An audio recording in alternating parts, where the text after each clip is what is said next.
एक ऐसी कहानी है जो हर दिलों पे राज करती है। आपने कभी ना कभी इसके बारे में जरूर सुना या पढ़ा होगा।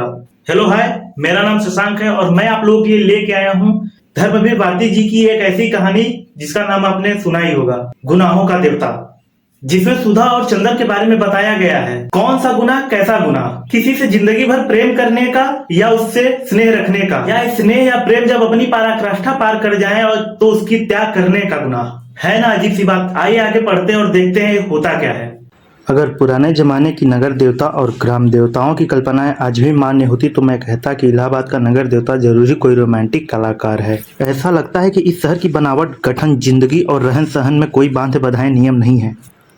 कहीं कोई कसाव नहीं, हर जगह एक स्वच्छंद खुलाव, एक बिखरी हुई सी अनियमितता। बनारस की गलियों से पतली गलियां और लखनऊ की सड़कों से चौड़ी सड़कें, यॉर्कशायर और ब्राइटन के उपनगरों का मुकाबला करने वाला सिविल लाइंस और दलदलों की गंदगी को मात करने वाले मोहल्ले। मौसमों में भी कोई कहीं सम नहीं, कोई संतुलन नहीं। सुबह मलयजी, दोपहरें अंगारी और शाम रेशमी। धरती ऐसी कि सहारा की रेगिस्तान की तरह बालू भी मिले, मालवा की तरह हरे भरे खेत भी मिले, सर और परती की भी कमी नहीं। सचमुच लगता है कि प्रयाग और नगर देवता स्वर्ग कुंज की निर्वासित और मनमौजी कलाकार हैं, जिनके सृजन में हर रंग के डोरे हैं। और चाहे जो हो, मगर इधर क्वार कार्तिक तथा उधर बसंत के बाद और होली के बीच के मौसम से इलाहाबाद का वातावरण नेस्टेजियम और पौजी के फूल की तरह ज्यादा खूबसूरत और आम के बौरों की खुशबू से भी ज्यादा महकदार होते हैं। सिविल लाइंस हो या अल्फ्रेड पार्क, गंगा तट हो या खुशरूबा बाग, लगता है कि हवा एक नटखट देसीजा की तरह कड़ियों के आंचल और लहरों के मिजाज में छेड़खानी करती चलती है। और आप सर्दी से बहुत नहीं डरते तो आप जरा एक ओवरकोट डालकर सुबह सुबह घूमने निकल जाएं, तो इन खुली हुई जगहों की फिजा इठलाकर आपको अपने जादू में बांध लेगी।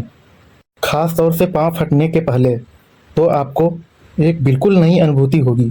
बसंत के नए नए मौसमी फूलों के रंग से मुकाबला करने वाली हल्की सुनहली बाल सूर्य की अंगुलियां, सुबह की राजकुमारी के गुलाब वच्छ पर बिखरे हुए भौराले गेसुओं से धीरे धीरे हटाती जाती हैं और क्षितिज पर सुनहली तरुणाएं बिखर पड़ती हैं। एक ऐसी ही खुशनुमा सुबह थी और जिसकी कहानी मैं कहने जा रहा हूँ। वह सुबह से ज्यादा मासूम युवक प्रभाती गाकर फूलों को जगाने वाला देवदूत की तरह अल्फ्रेड पार्क के लॉन पर फूलों की सरजमी के किनारे घूम रहा था।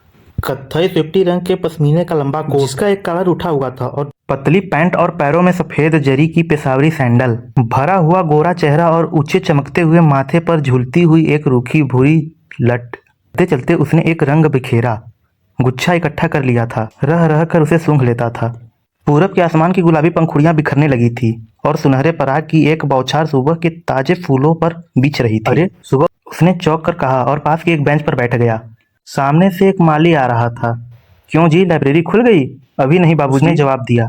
वह फिर संतोष से बैठ गया और फूलों की पंखुड़ियां नोचकर फिर नीचे फेंकने लगा। जमीन पर बिछाने वाली सोने की चादर परतों पर परतें बिछाती जा रही थी और पेड़ों की छायाओं का रंग गहराने लगा था। उसी बेंच के नीचे फूलों की चुनती हुई पंक्तियां बिखरी हुई थी और अब उसके पास सिर्फ एक फूल बाकी रह गया था। हल्के फालसलई रंग के उस पर फूलों की गहरे बौजनी डोरे थे।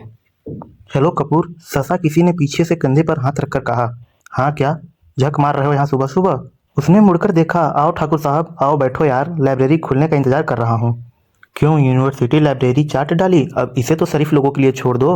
हाँ हाँ, शरीफ लोगों के लिए ही छोड़ रहा हूँ। डॉक्टर शुक्ला की लड़की है ना, वह इसकी मेंबर बनना चाहती है तो मुझे आना पड़ा। उसी का इंतजार भी कर रहा हूँ। डॉक्टर शुक्ला तो पॉलिटिक्स डिपार्टमेंट में है। नहीं, गवर्नमेंट साइकोलॉजी ब्यूरो में। और तुम पॉलिटिक्स में रिसर्च कर रहे हो? नहीं, इकोनॉमिक्स में। बहुत अच्छे, तो उसकी लड़की को सदस्य बनवाने आए हो? कुछ अजब स्वर में ठाकुर ने कहा। छी, कपूर हंसते हुए कुछ अपने को बचाते हुए कहा। यार तुम जानते हो कि मेरा उनसे कितना घरेलू संबंध है। जब से मैं प्रयाग में हूँ उन्हीं के सहारे हूँ। ठाकुर साहब हंस पड़े। अरे भाई, मैं डॉक्टर शुक्ला को जानता नहीं क्या? उनका सा भला आदमी मिलना मुश्किल है और तुम सफाई व्यर्थ में दे रहे हो। ठाकुर साहब यूनिवर्सिटी के उन विद्यार्थियों में से थे जो बयारानाम विद्यार्थी होते थे, और कब तक वो यूनिवर्सिटी को सुशोभित करते रहेंगे इनका कोई निश्चित नहीं है।